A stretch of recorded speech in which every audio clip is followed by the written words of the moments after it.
एक समय की बात है जब देवताओं और असुरों के बीच भयंकर युद्ध छिड़ा हुआ था। असुरों का राजा रक्त बीज था, जिसे महादेव शिव से एक वरदान मिला था। उसकी हर बूंद खून से एक नया रक्त बीज पैदा होगा। इस वजह से देवता उसे मार नहीं पा रहे थे।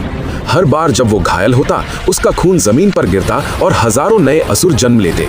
देवताओं की सेना कमजोर पड़ रही थी और ब्रह्मांड पर अंधकार छाने लगा। देवी दुर्गा, जो महिषासुर का वध कर चुकी थी, अब इस संकट में आगे आईं। लेकिन रक्त बीज की शक्ति इतनी बड़ी थी कि दुर्गा जी भी थकने लगी। तब देवी दुर्गा के माथे से एक तेजस्वी किरण निकली और उससे जन्म हुआ माँ काली का। काली माँ का रूप भयानक था। काला रंग, लंबी जीभ बाहर, खोपड़ी की माला गले में और हाथों में खड्ग व त्रिशूल। उनकी आंखें लाल थीं और वो क्रोध से गरज रही थीं। काली माँ ने युद्ध भूमि में कदम रखा।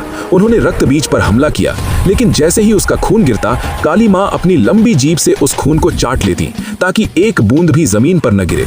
इस तरह नए असुर पैदा होने बंद हो गए।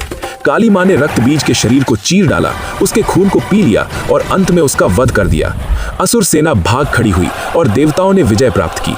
लेकिन जीत के बाद काली माँ का क्रोध शांत नहीं हुआ। वो नृत्य करने लगी। उनका तांडव इतना भयानक था कि पृथ्वी कांपने लगी और ब्रह्मांड नष्ट होने के कगार पर पहुंच गया। देवता घबरा गए। तब महादेव शिव खुद उनके चरणों में लेट गए। जब काली माँ की नजर शिव पर पड़ी तो उनका क्रोध शांत हुआ और वो वापस दुर्गा रूप में लौट आईं। ये कहानी सिखाती है कि बुराई पर विजय के लिए कभी कभी क्रोध जरूरी होता है, लेकिन उसे नियंत्रित करना भी उतना ही महत्वपूर्ण है। माँ काली समय की देवी है, जो अंधकार को नष्ट कर प्रकाश लाती है। जय माता दी।